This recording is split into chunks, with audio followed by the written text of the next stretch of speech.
ഓം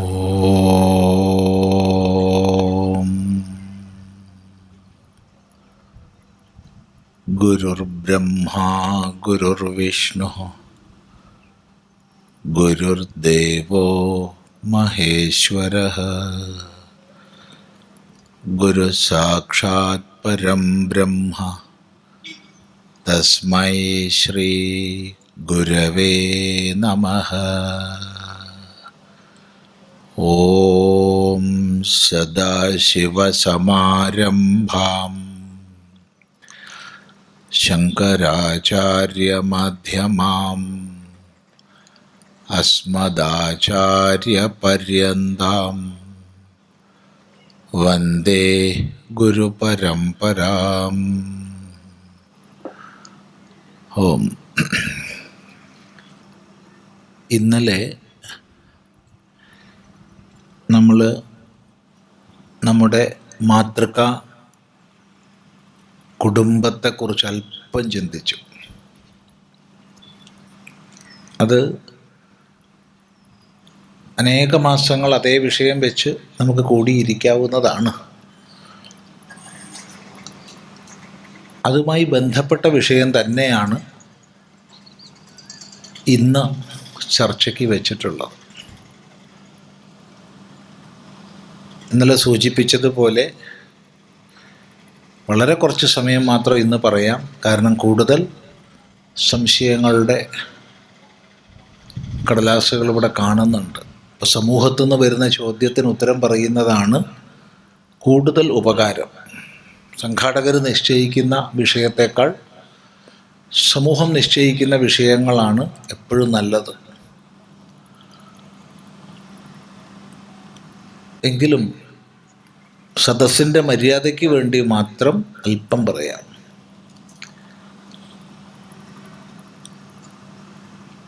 ഇവിടെ ധർമ്മവും മതവും എന്നാണ് വിഷയം വെച്ചിട്ടുള്ളത്.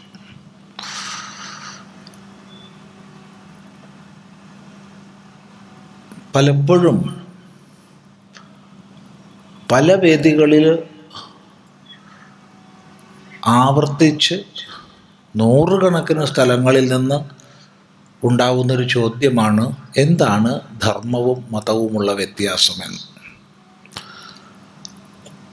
കാരണം നമ്മൾ ഹിന്ദു ധർമ്മം, സനാതനധർമ്മം, വൈദിക ധർമ്മം എന്നൊക്കെയാണ് എപ്പോഴും വിനിയോഗിക്കുന്ന ശബ്ദം. സമൂഹത്തിലാകട്ടെ റിലിജിയൻ, അതിൻ്റെ ഒരു അനുവാദമായിട്ട് മതം എന്നുള്ള ശബ്ദമാണ് ഏറെ നമ്മൾ കേൾക്കുക. എന്താണ് ഇവ തമ്മിലുള്ള വ്യത്യാസം? പല സ്ഥലങ്ങളിൽ നിന്നും നൂറുകണക്കിന് ചോദ്യങ്ങൾ വന്നിട്ടുണ്ട്.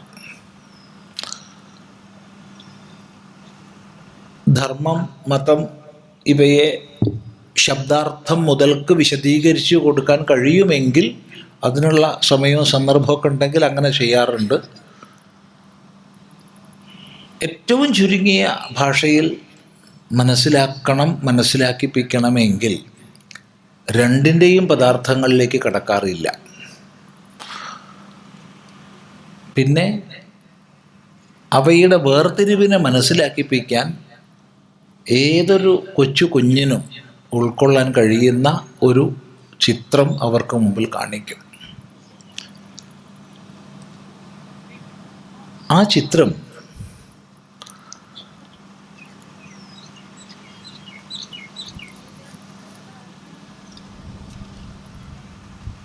ഒരു സ്വാഭാവിക വനവും തോട്ടവും തമ്മിലുള്ള വ്യത്യാസം എടുത്തു കാണിക്കുന്നതാണ്. കാട്, വനം നമുക്കൊക്കെ അറിയാം. എന്താ വനം, കാട്? അനേക വ്യത്യസ്തങ്ങളായ വർഗങ്ങളിൽപ്പെട്ട വൃക്ഷങ്ങൾ, വള്ളിപ്പടർപ്പുകൾ, മറ്റ് സസ്യജാലങ്ങൾ, പുൽവർഗങ്ങൾ, ജന്തുജാലങ്ങൾ എല്ലാം ഒന്നിച്ച് സഹവസിക്കുന്ന സ്വാഭാവിക ജീവാവാസ വ്യവസ്ഥയാണ് വനം അഥവാ കാട്. നമുക്കെല്ലാം അറിയുന്നതാണ്. ഇടതിങ്ങിയ സസ്യജാലങ്ങൾ, വൻ വൃക്ഷങ്ങൾ ഒരു ഭാഗത്ത്, പിന്നെ അടിക്കാട് വേറെയും.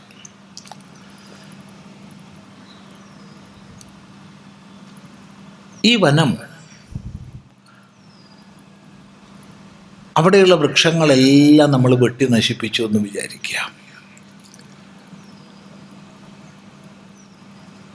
പല യന്ത്ര സംവിധാനങ്ങളും ഉപയോഗിച്ച് ആ വൃക്ഷങ്ങളെല്ലാം മുറിക്കുകയാണ്.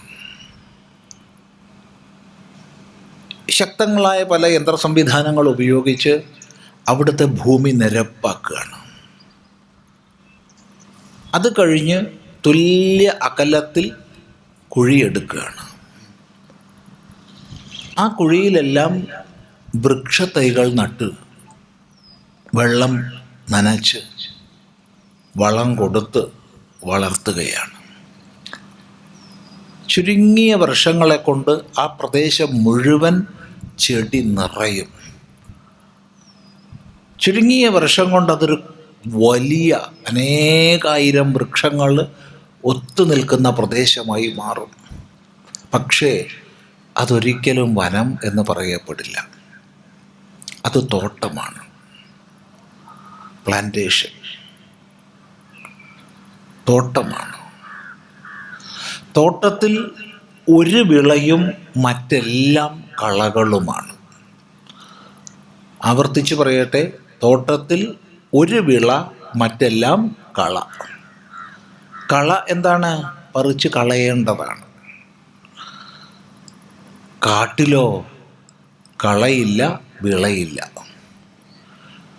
അവിടെ എല്ലാവരും സ്നേഹപൂർവ്വം ഒന്നിച്ച് സഹവസിക്കുന്ന സ്വാഭാവിക ജീവാവാസ വ്യവസ്ഥയാണ്. എല്ലാവരെയും ഉൾക്കൊള്ളുന്ന, എല്ലാറ്റിനെയും സ്നേഹിക്കുന്ന. അതിൽ വിശന്നാൽ പിടിച്ചു കൊന്നു തിന്നു എന്ന് വരും, ഭയപ്പെടുത്തിയാൽ പ്രത്യാക്രമിച്ചെന്ന് വരും. അല്ലാതെ അതെല്ലാം ആ സ്വാഭാവിക വ്യവസ്ഥയുടെ ഭാഗം തന്നെയാണ്. അതുകൊണ്ടൊരിക്കലും അതിന് സമ്പൂർണ്ണ നാശം വരില്ല.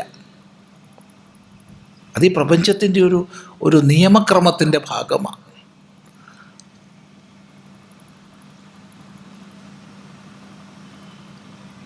ഈ സ്വാഭാവിക ജീവാവാസ വ്യവസ്ഥയും ഒരു തോട്ടവും തമ്മിൽ എന്താണോ വ്യത്യാസം, ആ വ്യത്യാസമാണ് ധർമ്മവും മതവും തമ്മിൽ. മതങ്ങളെല്ലാം തോട്ടങ്ങളാണ്. ഒന്ന് മാത്രം, ഒന്നിനു വേണ്ടി മാത്രം, ഒന്നിനാൽ മാത്രം, ഒന്നിലേക്ക് മാത്രം. ഒന്ന് മാത്രം വിള, ബാക്കിയെല്ലാം കള. ധർമ്മം അതല്ല. അതെല്ലാറ്റിനെയും സ്നേഹിക്കുന്ന, എല്ലാറ്റിനെയും ഉൾക്കൊള്ളുന്ന, എല്ലാറ്റിനെയും അംഗീകരിക്കുന്ന. നിനക്ക് നിൻ്റെ വിശ്വാസങ്ങളും ജീവിതക്രമങ്ങളും, എനിക്കെൻ്റെ വിശ്വാസങ്ങളും ജീവിതക്രമങ്ങളും. അവ ഭിന്നങ്ങളാണ്. അതിനെന്താ? നമ്മൾ ഒന്നിച്ച് സ്നേഹപൂർവം, സന്തോഷപൂർവം ഒന്നിച്ച് കഴിയും. ഇതാണ് ധർമ്മവ്യവസ്ഥ. മറ്റതല്ല. മറ്റത് ഞങ്ങളുടേതാണ് ഏറ്റവും ശ്രേഷ്ഠം, ഞങ്ങളിലൂടെ മാത്രമേ മുക്തിയുള്ളൂ, ഞങ്ങളത് സ്വീകരിച്ചാൽ മാത്രമേ നിങ്ങൾക്ക് രക്ഷയുള്ളൂ. ഇതാണ് വനം, തോട്ടം. ഈ തോട്ടവും വനവുമുള്ള വ്യത്യാസമാണ് ധർമ്മവും മതവുമുള്ള വ്യത്യാസം. ചിന്തിക്കുക നല്ല പോലെ. എന്താണ് ധർമ്മം? ധർമ്മം എന്ന പദത്തെ നമുക്ക് ലോകത്തിൽ മറ്റൊരു ഭാഷയിലേക്കും തർജ്ജമ ചെയ്യാൻ കഴിയില്ല. ഒരു ഭാഷയിലേക്കും വിശദീകരിക്കാം. ഏത് ഭാഷയിലാണെന്ന് വെച്ചാൽ വിശദീകരിച്ച് ഇന്നതാണ് ധർമ്മം എന്ന് നമുക്ക് പറയാം. പക്ഷേ അനുവാദം ചെയ്യാൻ കഴിയില്ല. ധർമ്മത്തിന് ധർമ്മം തന്നെ പറയാൻ പറ്റൂ. എത്ര വലിയ ഭാഷാ നിപുണന്മാരും ആയിക്കൊള്ളട്ടെ, ഒന്ന് ശ്രമിച്ചു നോക്കുക ധർമ്മം എന്നുള്ളതിനെ അനുവാദം ചെയ്യാൻ പറ്റുമെന്ന്. സാധിക്കില്ല. ധർമ്മം ഈ പ്രപഞ്ച വ്യവസ്ഥയാണ്, ഈ പ്രപഞ്ച താളമാണ്. അണുകണം മുതൽ, അഥവാ അതിനേക്കാൾ താഴേക്ക് പോയി ആണവിക കണം മുതൽ, ആണവിക കണം എന്ന് പറയുമ്പോൾ സബറ്റോമിക് പാർട്ടിക്കിൾ, അനന്ത കോടി ബ്രഹ്മാണ്ടം വരെ ഈ പ്രപഞ്ചത്തിൻ്റെ പരിധി നമുക്ക് ആർക്കും അറിയില്ല. അനേക കോടി ബ്രഹ്മാണ്ട നായകനെ നമുക്കറിയാം. അനന്ത കോടി ബ്രഹ്മാണ്ട ജനനിയെ നമുക്കറിയാം. നമ്മൾ നമിക്കാറുണ്ട്. ലളിതാ സഹസ്രനാമവും ശിവസഹസ്രനാമവുമൊക്കെ പാരായണം ചെയ്യുന്നവർക്ക് അത് പരിചിതങ്ങളാണ്. ഒരു ബ്രഹ്മാണ്ടത്തിൽ തന്നെ എത്ര നക്ഷത്ര സമൂഹങ്ങളാണെന്ന് നമുക്കറിയില്ല. ഒരു നക്ഷത്ര സമൂഹത്തിൽ എത്ര നക്ഷത്രങ്ങളാണെന്നറിയില്ല. ഒരു നക്ഷത്രത്തിൽ തന്നെ എത്ര ആയിരം ഗ്രഹങ്ങളും ചിഹ്നഗ്രഹങ്ങളുമാണെന്ന് നമുക്കറിയില്ല. എന്തോ നിൻ്റെ ഒരു കോണിലിരിക്കുക, നമ്മൾ ചിന്തിക്കുക. പക്ഷെ ഒന്നറിയാം, ഈ ആണവിക കണം മുതൽ അനന്ത കോടി ബ്രഹ്മാണ്ടങ്ങളടങ്ങുന്ന പ്രപഞ്ചം വരെ സകലത്തിനെയും നിയന്ത്രിച്ചു നിർത്തുന്നൊരു വ്യവസ്ഥയുണ്ട്. എല്ലാം ഒരു വ്യവസ്ഥയ്ക്ക് വിധേയമാണ്. ആ വ്യവസ്ഥയ്ക്ക് പറയുന്ന പേരാണ് ധർമ്മം. അപ്പം ധാർമ്മിക ജീവിതം എന്നൊക്കെ പറഞ്ഞാലോ, മനസ്സിലാക്കുക, ഈ പ്രപഞ്ച താളത്തെ അഥവാ പ്രപഞ്ച വ്യവസ്ഥയെ തിരിച്ചറിഞ്ഞ് അതിനനുസൃതമായി നമ്മുടെ ജീവിതത്തെ നയിക്കുക എന്നുള്ളതാണ് ധാർമ്മിക ജീവിതം. ആ പ്രപഞ്ച താളത്തിനനുസരിച്ച് നമ്മുടെ ജീവിതക്രമത്തെ ചിട്ടപ്പെടുത്തും. അപ്പം എല്ലാം ഒരു താളത്തിനനുസരിച്ച് പോകും. ഇല്ലെങ്കിൽ അവതാളം.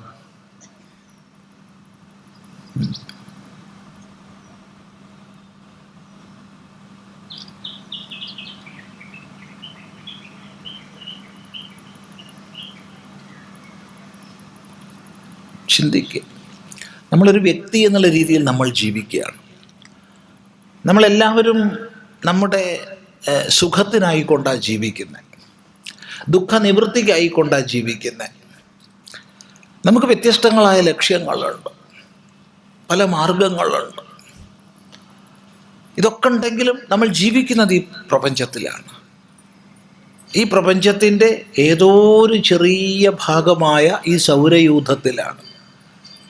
ഈ സൗരയൂഥത്തിലെ ഘടകമായ ഭൂമിയിലാണ്. അപ്പോൾ ഭൂമിയിൽ ജീവിക്കുന്ന നമ്മളെ സംബന്ധിച്ച് സൂര്യൻ്റെ ഉദയമുണ്ട്, അസ്തമയമുണ്ട്. അതിൻ്റെ അടിസ്ഥാനത്തിൽ ദിവങ്ങൾ ചിട്ടപ്പെടുത്തപ്പെട്ടിട്ടുണ്ട്. അതിൽ മാറ്റം വരുത്താൻ നമുക്ക് കഴിയില്ല. സൂര്യോദയത്തിൻ്റെ സമയം മാറ്റാൻ കഴിയുമോ? നമുക്ക് കഴിയില്ല. അസ്തമയത്തിൻ്റെ സമയം നമുക്ക് മാറ്റാൻ കഴിയില്ല. അപ്പോൾ ഒരു പ്രപഞ്ച ഘടികാരം ഇവിടെ നിലവിലുണ്ട്, യൂണിവേഴ്സൽ ക്ലോക്ക്. അതിനനുസൃതമായിട്ട് നിർമ്മിക്കപ്പെട്ട ഒരു ബയോ ക്ലോക്ക്, ഒരു ജൈവ ഘടികാരം നമ്മുടെ ഉള്ളിലുണ്ട്. അതിനനുസരിച്ചാണ് നമ്മുടെ ഓരോ സ്പന്ദനവും ചിട്ടപ്പെടുത്തപ്പെട്ടിട്ടുള്ളത്. അതിനനുസരിച്ചാണ്. അപ്പം അതിനനുസരിച്ച് ഇതിനെ നമ്മൾ ചിട്ടപ്പെടുത്തുകയാണെങ്കിൽ ആ താളത്തിനനുസരിച്ച് നമ്മുടെ ജീവിതം പോകും. അത് തെറ്റിയാലോ ജീവിതം അവതാളാവും.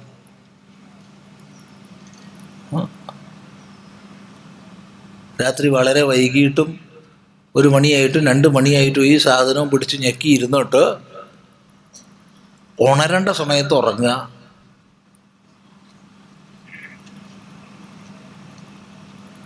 എന്നിട്ടോ ഉറങ്ങേണ്ട സമയത്ത് ഉണർന്നിരിക്കുക. എന്താ സ്ഥിതി?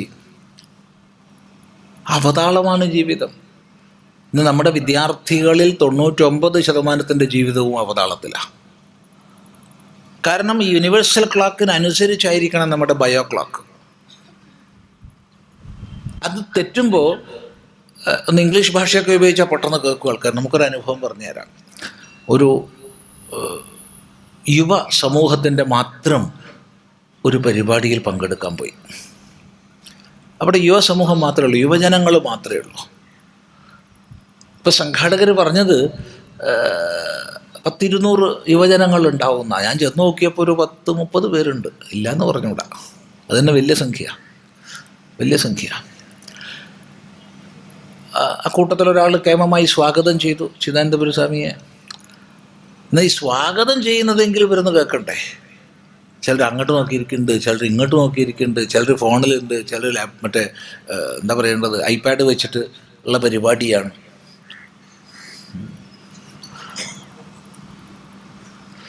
നമ്മളവരോട് തുടക്കത്തിൽ പറഞ്ഞു, ഞാൻ നിങ്ങളോട് പ്രസംഗിക്കാൻ വന്ന ആളല്ല, നമ്മൾ രണ്ടും ഒന്നാണ്.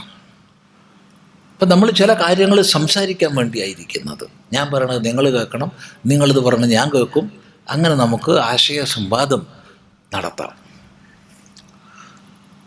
എന്നൊക്കെ പറഞ്ഞപ്പോൾ ഒരു പകുതി പേരും മുമ്പോട്ട് നീങ്ങിയിരുന്നു. അവരെ ഫോണൊക്കെ ഓഫ് ചെയ്തു. എന്താ സ്വാമി പറഞ്ഞാൽ കേൾക്കാൻ തയ്യാറായിട്ടൊരു പകുതി പേര് അപ്പോഴും ഈ ലോകത്തിലൊന്നുമല്ല. നമ്മൾ തുടങ്ങിയത് ഈ ഒരു താളത്തെ പറഞ്ഞുകൊണ്ടാണ്. ജീവിതത്തിൽ ഉണ്ടായിരിക്കേണ്ടുന്നൊരു റിഥം, ഒരു താളം. ആ താളം തെറ്റിയാലൊക്കെ അവതാളാവും. ഇതൊന്നും ഞങ്ങളെ ബാധിക്കണതല്ല എന്നുള്ള മട്ടിലാണ് ഇവരുടെ ഇരിപ്പ്. നോക്കണേ, പെട്ടെന്ന് എവിടുന്നെന്നറിയില്ല, എനിക്കറിയാത്തൊരു പദം എൻ്റെ വായിൽ വന്നു. എനിക്കറിയാത്ത പദ ഈ റിഥം എന്നുള്ളതൊക്കെ എനിക്ക് അറിയണ വാക്കാ, ഒക്കെ എപ്പോഴും ഉപയോഗിക്കണതാ. എവിടുന്നാ വന്ന എന്താ വന്നതെന്നൊന്നും ചോദിക്കരുത്. റിഥത്തിന് പകരം സിർക്കാഡിയൻ റിഥം എന്ന് പറഞ്ഞു. എവിടുന്ന വാക്ക് വന്നതെന്ന് എനിക്കറിയില്ല, അന്നും അറിയില്ല, ഇന്നും അറിയില്ല. അപ്പോൾ സിർക്കാഡിയൻ റിഥം എന്ന് പറഞ്ഞപ്പോഴത്തേക്ക് എല്ലാവരും ഇരുന്നു. ആ സ്വാമിക്ക് കുറച്ച് വിവരമുണ്ടല്ലോ. അതുവരെ അലസരായി അങ്ങോട്ടും ഇങ്ങോട്ടും നോക്കിയവർ എല്ലാവരും ഇരുന്നു ശ്രദ്ധിച്ചിട്ട്. കാരണം ഒരു ടെക്നിക്കലി ഉപയോഗിക്കപ്പെടുന്നൊരു പദം പ്രയോഗിച്ചപ്പോൾ എല്ലാം ആകർഷിക്കപ്പെട്ടു.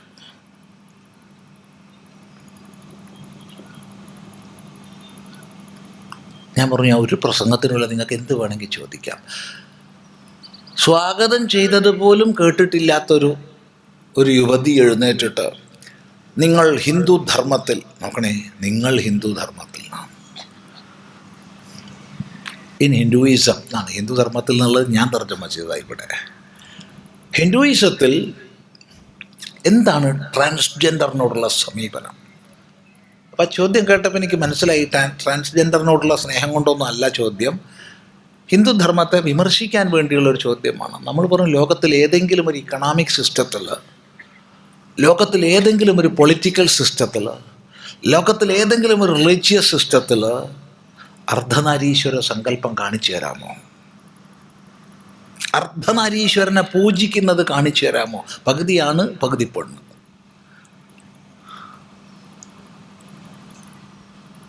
ചുരുങ്ങിയ സമയം കൊണ്ട് ഇവർ ഫോൺ ചെയ്തിട്ടൊക്കെയാവും ആ ഹാള് നിറഞ്ഞ് ഇരിക്കാൻ സ്ഥലമില്ലാണ്ടായി.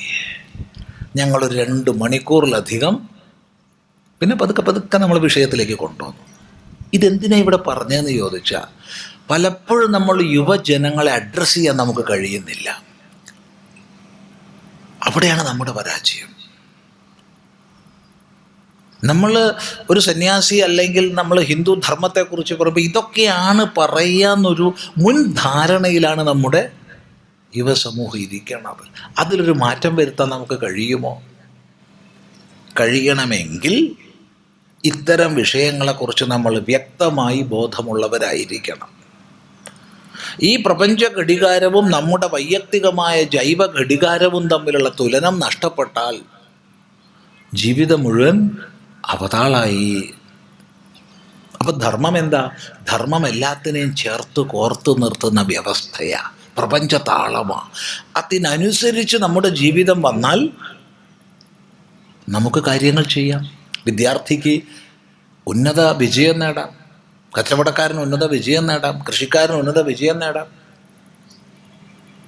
സംഘർഷമില്ലാതെ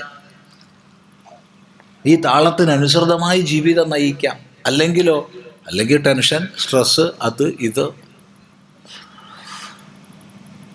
അപ്പം ഈ പ്രപഞ്ച വ്യവസ്ഥയാണ് ധർമ്മം എന്നറിഞ്ഞ് അതിനനുസൃതമായി നമ്മുടെ ജീവിതത്തെ നയിക്കുന്നതാണ് ധാർമ്മിക ജീവിതം.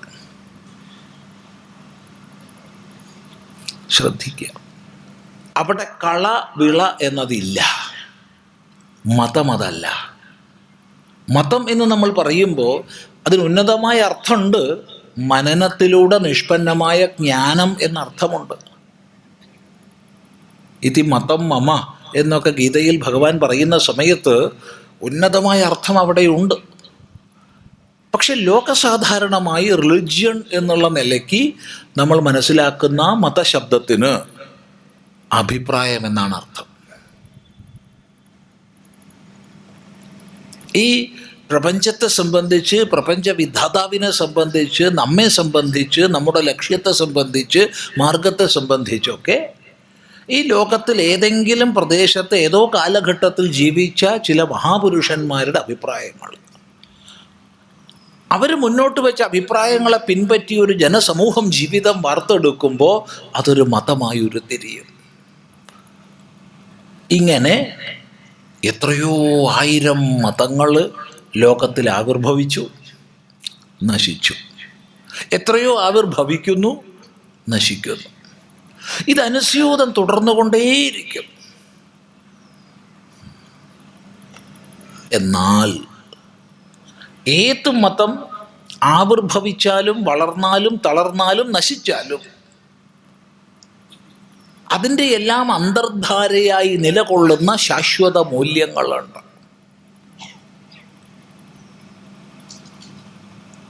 അത് ഈ പ്രപഞ്ചത്താളത്തെ തിരിച്ചറിഞ്ഞുകൊണ്ടുള്ളതാണ്.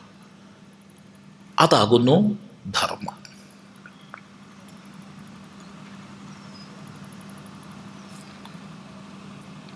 ഇവിടെ ധർമ്മത്തെ സംബന്ധിച്ച് പറയുമ്പോൾ നീ വിശ്വാസിയാണോ അവിശ്വാസിയാണോ ഒരു ചോദ്യവും ഇല്ല. മതത്തിൽ അതല്ല. മതത്തിൽ മതവിശ്വാസിയായിരിക്കണം. അതിനെ അവിശ്വസിച്ചാൽ പാപമാണ്. അതിൽ നിന്ന് മാറി ചിന്തിച്ചാൽ പാപമാണ്. ധർമ്മത്തിൻ്റെ അനന്തവിശാലമായ കാഴ്ചപ്പാട് നാം മനസ്സിലാക്കണം. ഈശ്വര തത്വത്തെ സുസൂക്ഷ്മമായി അപഗ്രഥിച്ച ബാദരായണൻ നമുക്ക് മഹർഷിയാണെങ്കിൽ ഈശ്വരനെ നിഷേധിച്ച ചർവാകനും നമുക്ക് മഹർഷി തന്നെയാണ്. ചർവാകനെ എത്തീസ്റ്റ് എന്ന് പറഞ്ഞ് മാറ്റി വെച്ചില്ല നമ്മൾ. ചിന്തിക്കുക. പദാർത്ഥ വിജ്ഞാനീയത്തിൻ്റെ പരമാവധിയെ ഉപദേശിച്ച വൈശേഷിക ദർശനത്തിന് ഏറ്റവും ശ്രേഷ്ഠമായ ഭാഷ്യം രചിച്ചത് വാത്സ്യായനനാണെങ്കിൽ കാമസൂത്രം എഴുതിയതും വാത്സ്യായനനാണ്. ആ വാത്സ്യായനനെ നമ്മൾ വാത്സ്യായനൻ എന്നല്ല വിളിക്കുക, പിന്നെയോ വാത്സ്യായന മഹർഷി എന്നാണ് വിളിക്കുക. അദ്ദേഹത്തെ സെക്സോളജിസ്റ്റ് എന്ന് പറഞ്ഞ് മാറ്റി വെച്ചില്ല. ചിന്തിക്കുക. ചർവാകനെ നമ്മൾ എത്തിസ്റ്റ് എന്ന് പറഞ്ഞ് മാറ്റി വെച്ചില്ല. ചർവാക മഹർഷി എന്ന് പറഞ്ഞു.